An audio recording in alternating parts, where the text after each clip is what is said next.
बिस्मिल्लाहिर्रहमानिर्रहीम और अस्सलाम वालेकुम। आज नवंबर की 24 तारीख और पाकिस्तान में इस वक्त जुमे की सुबह है। आज अभी तक की इम्पॉर्टेंट खबरें और उनके ऊपर मेरा तजिया आपके सामने हाजिर है। सबसे पहली खबर, आसिफ जरदारी ने बिलावल जरदारी के ऊपर हमला कर दिया है। जी हाँ, हामिद मीर के साथ बात करते हुए आसिफ जरदारी ने बिलावल जरदारी पर सीधे डायरेक्ट हमले किए हैं, इल्ज़ामात लगाए हैं और बाप बेटे का ये जो लड़ाई है आपस की, ये वाकई लड़ाई है या ड्रामा है, ये सारी दास्तान आपके सामने रखेंगे। दूसरी खबर, अतर मिन्नल्लाह साहब ने अपने अज़ाफ़ी नोट में अपने फ़ैसले में चार्जशीट कर दिया है सदर पाकिस्तान को आइन तोड़ने के लिए, इलेक्शन कमीशन ऑफ पाकिस्तान को और निगरान हुकूमतों को। बड़ी डेवलपमेंट है ये भी। तीसरी खबर आपके सामने रखनी है कि सुहेल वड़ाइच साहब ने जनरल बाजवा का और मौजूदा चीफ का कंपैरिजन किया है और मौजूदा चीफ के ऊपर इल्ज़ामात लगाए हैं। चौथी खबर आपके सामने रखनी है और वो खबर है कि एक नई वारदात मार्केट के अंदर डाली जा रही है और उस वारदात का नया बयानिया जो है वो सामने रखा जा रहा है। तहरीके इंसाफ के बारे में लोगों को कंफ्यूज करने के लिए मीडिया को नई डायरेक्शन दे दी गई है, मीडिया को नया बयानिया दे दिया गया है। उन्हें कहा गया है कि इस बयानिए के अंदर आपने बातचीत करनी है। वो बयानिया क्या है, उस बयानिया में कितने झूठ हैं, जो मीडिया को नई गाइडलाइन दी गई है। आने वाले दिनों में आप चैनल्स के ऊपर उसी गाइडलाइन के ऊपर अमल होते हुए देखेंगे। ये भी एक नई जो है सिचुएशन आपके सामने इमर्ज करती हुई, डेवलप करती हुई नजर आएगी। और आखिर पर आपके सामने रखेंगे काजी फायज़ ईसा, जस्टिस काजी फायज़ ईसा साहब की चपकलिश वकला के साथ आए दिन होती रहती है, लेकिन अब मतीउल्लाह जान ने उनकी सेहत के ऊपर सवालात खड़े कर दिए हैं। ये खबर आपके सामने रखेंगे। अब हम चलते हैं अपनी पहली खबर की तरफ, लेकिन उससे पहले आपको याद करवा दूं कि इस नए चैनल पर हम बामरे मजबूरी आए हैं और यहाँ पर अब वीलॉग कर रहे हैं। अगर आपने अभी तक इस चैनल को सब्सक्राइब नहीं किया तो ज़रूर कीजिए, ताकि आप हमारी आवाज़ को मजबूत बना सकें और दूर तक पहुँचा सकें। तो पहली खबर की तरफ आते हैं। हामिद मीर साहब ने किया है जनाबे वाला इंटरव्यू आसिफ अली जरदारी का। उसके अंदर बड़े इंटरेस्टिंग सवालात और इंटरेस्टिंग ही जवाबात थे। एक सवाल जब हामिद मीर साहब ने कहा कि बिलावल जरदारी साहब ने ये कहा है कि तमाम बाबे घर बैठ जाएं, तो इससे क्या मुराद था? तो आसिफ अली जरदारी साहब ने दूसरे बाबों के बारे में बात नहीं की, उन्होंने सबसे पहले अपने बारे में की। उन्होंने कहा वो मेरे बारे में भी है, वो चाहते हैं बिलावल कि मैं भी घर बैठ जाऊं, क्योंकि बिलावल ये समझता है कि आई डोंट नो एनीथिंग। फिर थोड़ा सा संभल कर उन्होंने कहा कि हर घर की कहानी, हर घर में ही बच्चा बाप को कहता है कि तुम्हें कुछ पता नहीं है। लेकिन जरदारी साहब ने कहा अभी वो नादान है, अंडर ट्रेंड है, अंडर ट्रेनिंग है, नादान है और अभी उसे कुछ पता नहीं है। तो बिलावल जरदारी साहब के सियासी तजर्बे, सियासी जो भी उनकी लॉन्च थी, री लॉन्च थी, फिर बैड लॉन्च थी, गुड लॉन्च थी, वो जितनी बार भी लॉन्चिंग उनकी हुई, उसकी तबाही तहस नहस उनके किसी और ने नहीं, उनके अपने वालिद ने फेर दी है। और ये कहा है कि वो बिल्कुल सियासी तौर पर ना तजर्बेकार है, उसे कुछ पता नहीं है और टिकटें मैंने देनी है। तो उस पर हामिद मीर साहब ने कहा कि बिलावल को भी टिकट आपने ही देनी है? तो उन्होंने कहा हाँ, बिलावल को भी टिकट मैंने ही देनी है। तो वाज़े तौर पर वो अपना मसल एक्सपेंड करके बिलावल को पैगाम रसानी कर रहे थे कि इंटरव्यू के थ्रू के बंदे बन जाओ, वरना फिर तुम्हारी पाँव के नीचे से कालीन खींच लिया जाएगा। आसिफ जरदारी ने यह भी कहा कि वो पार्टी, जब उनसे पूछा गया कि एक ही पार्टी है और उसमें आप दोनों बाप बेटा, दोनों की अलग अलग सियासी सोच है या इख्तलाफात हैं दूसरे, तो उन्होंने कहा कि नहीं, एक पार्टी नहीं है, दो पार्टियां हैं। एक 4P है, आपको याद होगा पाकिस्तान पीपल्स पार्टी, जो पार्लियामेंटेरियंस के नाम पे, जिस के नाम पर पाकिस्तान पीपल्स पार्टी इलेक्शन लड़ती है, जिसके पास तीर का निशान है, जो टिकट ऑफर करती है पार्टी, वो उसका नाम है पार्लियामेंटेरियंस, जो 4Ps हैं। और उसका जो प्रेसिडेंट हैं वो आसिफ अली जरदारी हैं, इसलिए उनके दस्तखतों की वजह से, उनके दस्तखतों के साथ टिकट जारी होते हैं। दूसरी पार्टी जो है वो पाकिस्तान पीपल्स पार्टी है, PPP के साथ, और उसके चेयरमैन जो हैं वो बिलावल जरदारी हैं। तो आसिफ जरदारी ने ये वाजे किया कि बिलावल जरदारी के पास जो पार्टी है उसमें टिकट नहीं दिए जा सकते, टिकट देने वाली पार्टी मेरी है और मैंने ही देना है। तो वाजे पैगाम था अपनी पार्टी के रैंक एंड फाइल को भी और बिलावल जरदारी को भी। इसके पीछे मामला क्या है वो आपको हम बताते हैं, लेकिन पहले आपको मैं ये बताना चाह रहा था कि आज के इंटरव्यू में उन्होंने बातें क्या की। तो उन्होंने एक तो कहा कि बिलावल समझता है कि आसिफ जरदारी को कुछ पता नहीं, बिलावल अपनी अकल को मोतबर समझता है, अपने तरीके से चीज़ें करना चाहता है और चाहता है कि मैं घर बैठ जाऊं, अलहदा हो जाऊं। जिसके जवाब में उन्होंने कहा कि बिलावल को, हालांकि उसका कोई एक्सपीरियंस नहीं, उसे सियासत का नहीं पता, अभी अंडर ट्रेनिंग है, अभी वो बच्चा है। ये बातें आसिफ जरदारी साहब ने अपनी तरफ से कहीं। फिर उन्होंने ये भी बताया, एक ब्रेकिंग न्यूज़ भी दी जो हमें पहले से पता है और हम आपको बताते रहे हैं, और वो ब्रेकिंग न्यूज़ यही है कि पाकिस्तान तहरीक इंसाफ जो है उसको इलेक्शन लड़ने की इजाज़त देंगे, इमरान खान को उसका चेयरमैन नहीं रहने देंगे, उसको माइनस करना है हर सूरत। उसके अलावा आसिफ जरदारी ने कहा कि हमें इमरान खान ना हो तो फिर हमें तहरीक इंसाफ कबूल है, ये भी आसिफ जरदारी ने कहा, लेकिन इमरान खान के साथ हमें तहरीक इंसाफ जो है वो कबूल नहीं है, हमें एक शख्स से इख्तलाफात हैं। ये उन्होंने खुलकर माना। ये भी कहा कि हमारे साथ इमरान खान ने डील करने की कोशिश की थी, ये भी इल्ज़ाम लगाया, और मुझे कहा था कि मैं मुल्क से बाहर चला जाऊं, ये भी उन्होंने कहा। और अगले आने वाले इलेक्शंस के अंदर उन्होंने ये वाज़े किया कि वो अपनी जो सियासी ताकत है उसको दोबारा हासिल करेंगे। तो ये थी सीधा बातें। अब इसका एनालिसिस आपको दे दूं। एनालिसिस इसका ये कि बाप बेटे के अंदर इख्तलाफात हैं, लेकिन फिर वो इख्तलाफात को अमेंड कर लिया जाता है, बातचीत कर ली जाती है। पहले भी बहुत दफ़ा ये इख्तलाफात दोनों बाप बेटे के दरमियान हुए हैं, अभी भी हुए थे, जिसमें एक दफ़ा बिलावल नाराज़ होकर चले गए थे मुल्क से, फिर उनको वापस बुलाया गया। ये नए इख्तलाफात हैं बाप और बेटे के दरमियान, ये इक़्तिदार की जंग है और कुछ नहीं। कोई असूली मौक़िफ़ इसके अंदर नहीं है, कोई नज़रियात की जंग नहीं है, कोई असूल की जंग नहीं है। ये सिर्फ़ और सिर्फ जो है वो ताकत का जो इस टाइम ताकत का डिवाइड है, आप ये कह लें, ये ताकत किसने ज़्यादा हासिल करनी है, कौन ताकतवर है, ये उसकी लड़ाई है। बिलावल अब एक्सपेंड करना चाह रहा है अपनी ताकत को, अपने मसल्स को, और आसिफ जरदारी जो हैं वो उनको अभी ताकत देकर राज़ी नहीं है। तो ये बाप बेटे की वो लड़ाई है, ये नूरा कुश्ती बिल्कुल नहीं है। मेरा एनालिसिस इसके ऊपर ये है, आसिफ जरदारी ये मैसेजिंग करना चाहते थे बिलावल को और पार्टी के लोगों को, क्योंकि वो अपने आप को कॉर्नर फील कर रहे थे या कर रहे हैं, तो इसलिए उन्होंने ये मैसेजिंग की है। प्रॉब्लम्स इनके बहुत पहले से हैं, निजी प्रॉब्लम्स भी हैं जिन पे हम बात नहीं करेंगे। हमारा ये असूल है कि जो सियासत से रिलेटेड अगर कोई निजी बात है तो उस पर बात ज़रूर करेंगे, जो हमने अभी की कि बाप बेटे के इख्तलाफात हैं जो उनके इंटरव्यू में सामने आए, जो उनके निजी ख़ानदानी इख्तलाफात हैं उसके ऊपर बात करने का कोई फ़ायदा नहीं, ना करना चाहिए, वो अखलाकियात के ज़ुमरे में नहीं आता। इसलिए इख्तलाफात हैं, निजी भी हैं, सियासी भी हैं। सियासी मैंने आपके सामने रख दी है कि पावर स्ट्रगल है बाप बेटे के दरमियान, और देखते हैं आने वाले दिनों में पीपल्स पार्टी के अंदर क्या होता है, कौन से लोग किस तरफ जाते हैं। ये दो धड़े बनते हैं, जो आसिफ जरदारी ने आज वाज़े ऐलान कर दिया कि दो जमातें हैं, 4P और PPP। ये क्या मामला बनता है, ये जैसे जैसे डेवलपमेंट होगी आपके सामने रखेंगे। अच्छा जी, दूसरी खबर ये है कि आज जो फैसला जारी हुआ, अतर मिनल्ला साहब ने 90 दिन के अंदर इलेक्शन के ऊपर अपना अजाफी नोट लिखा है, ख़तरनाक नोट लिखा है और दुरुस्त नोट लिखा है। असल में तो उनकी सताइश करनी चाहिए। नोट उन्होंने ये लिखा है कि जी 90 दिन से ज़्यादा एक दिन भी इलेक्शन जो है वो आगे जो है वो गैर आइनी है। निगरान हुकूमतें 90 दिन से एक दिन भी आगे गैर आइनी है और ये आइन शिकनी हुई है, वाज़े लिख दिया उन्होंने।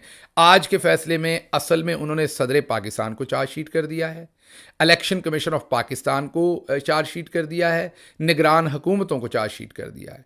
इसका मतलब यह है कि जो आज का फैसला है अतर मिनल्ला साहब का, उसमें उन्होंने आइन शिकन करार दे दिया है सदर पाकिस्तान को, इलेक्शन कमीशन ऑफ पाकिस्तान को और निगरान हुकूमतों को। जिसका मतलब है in the years to come, in the days to come, ये तमाम पर्सनैलिटीज़ जो हैं वो आर्टिकल 6 की कार्रवाई किसी ना किसी सूरत, किसी ना किसी दिन जो है वो भुगत सकते हैं।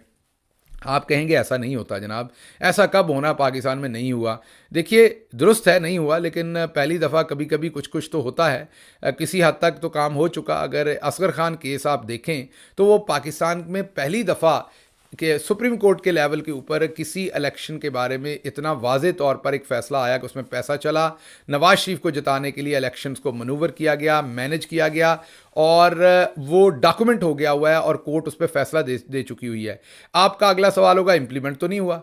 तो फैसला भी तो कभी नहीं हुआ था पाकिस्तान के अंदर, ये चीज़ डॉक्यूमेंट भी तो नहीं हुई थी। इस जुर्म को कभी भी किसी ने लिख के अदालती फैसले के साथ तो सामने नहीं रखा था, इस दफ़ा रख दिया है।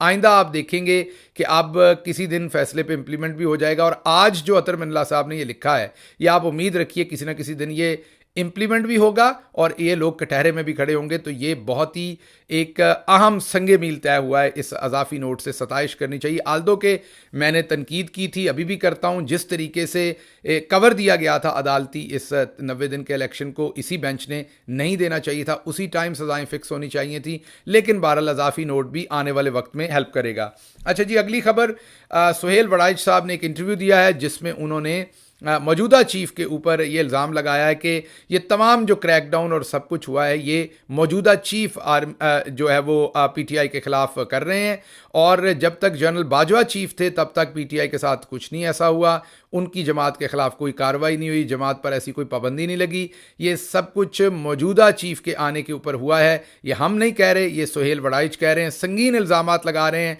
तकाबली जायज़ा जब वो दे रहे हैं जनरल बाजवा के दरमियान और मौजूदा चीफ के दौरान, तो वो कह रहे हैं कि सब कुछ जो भी पाकिस्तान तहरीक इंसाफ के साथ हुआ है वो बाजवा साहब के ज़माने में नहीं हुआ, बाजवा साहब चले गए तो मौजूदा चीफ के ज़माने में हुआ है, यानी कि वो कर रहे हैं। तो ये भी एक डेवलपमेंट है। अब सुहेल वड़ाइच साहब ये खुद से कर रहे हैं या नून लीग उनसे ये बयानात दिलवा रही है, क्या माजरा है, क्यों मौजूदा चीफ को सुहेल वड़ाइच साहब ने अपने निशाने पे रखा है, ये इस खबर को हम टेलगेट करेंगे, इस खबर को देखते रहेंगे, जो डेवलपमेंट हुई वो आपके सामने रखेंगे। अच्छा जी, अगली खबर जो आपके सामने रखनी है वो खबर है कि एक नई वारदात जो है वो अब ताकतवर हल्के पाकिस्तान की इस्टेब्लिशमेंट कर रही है। एक लंबा चौड़ा बयानिया जो मेरे पास मौजूद है, जहाँ से मेरे पास आया है, काश मैं आपको दिखा सकूँ, मैं आपको नहीं दिखा सकता, ऊपर मैं उसके हाथ रख लेता हूँ, लेकिन आपको मैं ये दिखा सकता हूँ कि ये लंबा चौड़ा मुझे जो है वो ये बयानिया जो है वो पहुंचा है। ये सारा कुछ इस बयानिए को लिख के बुनियादी तौर पर ये पाकिस्तानी इस्टेब्लिशमेंट ने, ये पाकिस्तानी मीडिया को ये बयानिया दिया है बना के पूरा का पूरा, और उनको ये कहा है कि आने वाले दिनों में आपने इस बयानिए के तहत बात करनी है। नई गाइडलाइन आ गई हैं, नए तरीके से मीडिया को ये बता दिया कि अब आपने पाकिस्तान तहरीक इंसाफ के बयानिए को कैसे काउंटर करना है, पाकिस्तान तहरीक इंसाफ पे हमलावर कैसे होना है, पाकिस्तान तहरीक इंसाफ को आप ये कह सकते हैं कि उन पे तनकीद या उनको निगेट कैसे करना मीडिया में। तो ये एक पूरा, आप ये कहें कि एक पूरा पेपर वर्क बनाकर दिया गया है पाकिस्तान के मीडिया को। ये मैंने जो आपको दिखाया, ये इस्टेब्लिशमेंट ने जो नई डायरेक्शंस दी हैं पाकिस्तानी मीडिया को ये जो नई डायरेक्शंस आई हैं, इसमें आप देखेंगे ये कि इन डायरेक्शंस के अंदर 3 4 5 चीज़ें जो है मैं रख देता हूँ आपको कि क्या डायरेक्शंस दी मीडिया को, क्या आपने इसी पर बात करनी है। वो डायरेक्शंस ये दी हैं कि नंबर 1 तो उन्होंने कहा है कि पाकिस्तान तहरीक इंसाफ 9 मई के बाद 1997 वाली हालत पे चली जाएगी। जैसे नई पाकिस्तान तहरीक इंसाफ थी, उसको कोई नहीं जानता था, उसकी कोई ताकत नहीं थी, उस पर चली जाएगी। फिर दूसरा बयानिया ये दिया गया, मीडिया को कहा गया कि आप इस बात को उजागर करें, इस बात को डिस्कस करें ज़्यादा से ज़्यादा कि पीटीआई के अंदर नज़रिए की तफरीक है या डायरेक्शन की तफरीक है या एक लाइन जो है बयानिए की उसकी तफरीक है। एक हार्ड लाइनर हैं, इमरान खान के लॉयलिस्ट हैं, एक वो लोग हैं, और एक वो लोग हैं जो इलेक्टेबल्स की सियासत करते हैं, जो पुराने मंजे हुए सियासतदान तहरीक इंसाफ में बैठे हैं, उनकी लाइन और है, नज़रियातियों की लाइन और है। इन दोनों के दरमियान में इतना इख्तलाफ है, पीटीआई कहीं नहीं पहुंचेगी। फिर ये कहा गया है कि इमरान खान की बहनों के और उनकी बीवी के दरमियान इख्तलाफात फैलाने की कोशिश करें, ये भी गाइडलाइन दी गई है, मीडिया को लिख के दी गई है कि उनके इख्तलाफात पर बात करें, और ये कहें कि उन्होंने अपने अपने ग्रुप बनाए हुए हैं मीडिया के। ये हकीकत नहीं है, लेकिन ये कहा जा रहा है एस्टेब्लिशमेंट की तरफ से मीडिया को, जो डायरेक्शंस आई हैं उसमें, कि आप कहें कि इन दोनों के ग्रुप्स हैं पार्टी के अंदर और इनके आपस में इख्तलाफात हैं, इसको भी बढ़ावा दें। फिर आप ये भी कहें, उसमें ये लिखा गया है कि इमरान खान ने लोगों को बहुत बुरा ट्रीट किया, इसलिए लोग उनसे बदजन हो गए हैं और लोग उनसे खिंच गए हैं और उनको छोड़ के जा रहे हैं। फिर आगे ये कहा गया है कि आप ये भी कहें, मीडिया के ऊपर ये बात भी करें कि इलेक्टेबल्स तो छोड़ रहे हैं सारे पाकिस्तान तहरीक इंसाफ को, तो उनके पास तो कोई कैंडिडेट ही नहीं रह जाएगा, खंबे ही रह जाएंगे आखिर पर, और आप जो है उन खंबों के साथ इलेक्शन नहीं लड़ सकेंगे। फिर इसी के अंदर यह भी कहा गया है कि पाकिस्तान तहरीक इंसाफ कोई बयानिया नहीं दे सकी अभी तक। ये बात करें, उन्होंने मीडिया के लोगों को कहा कि अब आपने टीवी पे ये बात करनी है कि इलेक्शन आने को है, सारी जमातें अपनी अपनी कैंपेन कर रही हैं, पाकिस्तान तहरीक इंसाफ तो कंफ्यूज है, वो तो अभी तक अपना कोई बयानिया ही नहीं दे सकी, और क्योंकि वो बयानिया नहीं दे सकी तो वो इलेक्शन में कैसे उतरेगी। फिर उन्होंने ये भी कहा कि आप ये बात भी करें कि इलेक्टेबल्स छोड़ गए हैं, नज़रियाती लोगों में इख्तलाफात हैं, इसलिए जो अवाम है वो इनसे डी अटैच हो गई है। तो आप ये बात करें मीडिया के ऊपर के अवाम इनको वोट नहीं देना चाहती, तो आप खुद ही अंदाज़ा लगा लें दिमागी हालत का कि किस तरीके का बयानिया मीडिया को बना के दिया। और आखिर पर बात कर दूं, ये भी कहा गया है उसमें कि जिस तरीके से एमक्यूएम ने रियासत को ललकारा था और फिर एमक्यूएम का नेस्तो नाबूद कर दिया था, उसे उसका नाम मिटा के रख दिया था, अब आप मीडिया पे ये भी बात करें कि तहरीक इंसाफ ने रियासत को ललकारा है, तहरीक इंसाफ के साथ भी यही किया जाएगा। तो ये डायरेक्शंस, गाइडलाइंस, ये बयानिया बनाकर इस्टेब्लिशमेंट ने मीडिया को दे दिया है और इस्टेब्लिशमेंट ने मीडिया के एंकर्स को, मीडिया के चैनल्स को कहा है कि आपने इन लाइनों पे बात करनी है, ये वाली बातें जो है इनको उजागर करना है, इस तरीके से पाकिस्तान तहरीक इंसाफ के अंदर लड़ाई डालनी है, इस तरीके से वोटर को कंफ्यूज करना है। लेकिन मैंने जैसे पिछले व्लॉग में कहा था, आप जो मर्जी बयानिया बना लें, अवाम अपना तजिया खुद कर चुकी है, अवाम अपना बयानिया बना चुकी है। मैंने क्या बयानिया देना है? तहरीक इंसाफ के किसी ओहदेदार ने क्या बयानिया देना है? अवाम और इमरान खान डायरेक्ट हैं। अब ना उनके अंदर कोई शहबाज गिल है, ना कोई उमर अयूब है, ना कोई और पाकिस्तान तहरीक इंसाफ के कोई लीडर, शाह महमूद कुरैशी साहब हुए, परवेज़ इलाही साहब हुए, सारे मोतबर हैं, सारे मोतबर हैं। लेकिन अवाम का रिश्ता इस टाइम में मेरे थ्रू, किसी और के थ्रू नहीं है इमरान खान से। अवाम डायरेक्ट जुड़े हुए हैं इमरान खान के साथ और बयानिया जो है वो इमरान खान जेल में है, तो अवाम को ये पता है कि हमारा लीडर बाहर हमें बयानिया नहीं दे सकता, तो अवाम अपना बयानिया खुद ही बना रही है और खुद ही दे रही है।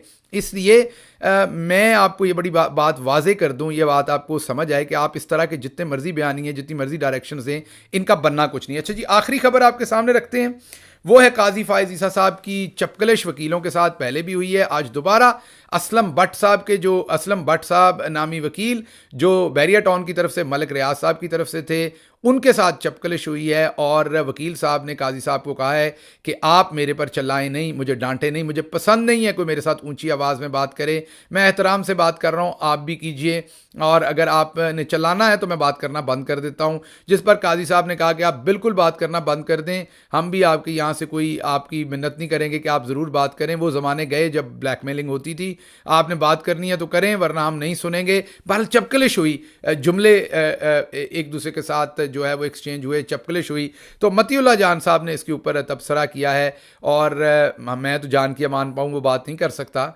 मतीउल्लाह साहब कर सकते हैं, उनकी कुर्बत है। उन्होंने एक किस्म का सेहत पर सवाल उठाए हैं जस्टिस साहब की, और उन्होंने उन्हें मशवरा दिया है कि आप रेस्ट करें, आराम करें, दूसरे लफ्ज़ों में कि बेंच पे कम बैठें, मीन के कम केसेस सुने, आप हर केस को सुन रहे हैं। फिर मतीउल्लाह जान साहब ने यह भी कहा कि खामखा तवील उन्होंने हेयरिंग की है, हेयरिंग जो है वो छोटी करनी चाहिए थी। तो इस तरह के मशवरे दे डाले हैं मतीउल्लाह जान साहब ने, और लग ये रहा है कि वो या तो काजी साहब से नाराज़ हो गए हैं या अब काजी साहब उनके अटैक पर आ रहे हैं। बहरहाल ये चपकलिश तो पहले भी होती रहती थी, लेकिन जो मतीउल्लाह जान ने किया है वो मानी खेज़ है कि उन्होंने काजी साहब की सेहत पर भी सवाल उठा दिए हैं और उन्हें मशवरा दे दिया है कि वो कम केसेस सुने, और ये भी कहा गैर ज़रूरी उन्होंने लंबी जो है वो चलाई है, जो बहस की है और गैर ज़रूरी बातें की हैं, और उन्हें अपने फ़ैसलों से बोलना चाहिए, उन्हें ऐसे चपकलिश करके ऐसे रिमार्क्स नहीं देने चाहिए। बड़ा तनकीदी उन्होंने जो है वो पॉइंट ऑफ व्यू लिया है। देखते हैं आने वाले दिनों में इस पर क्या होता है। बहरहाल ये डेवलपमेंट जैसे जैसे होगी आपके सामने रखेंगे। इसके साथ ही मुझे इजाज़त दीजिए। अल्लाह आपका हामी और नासिर हो। पाकिस्तान जिंदाबाद।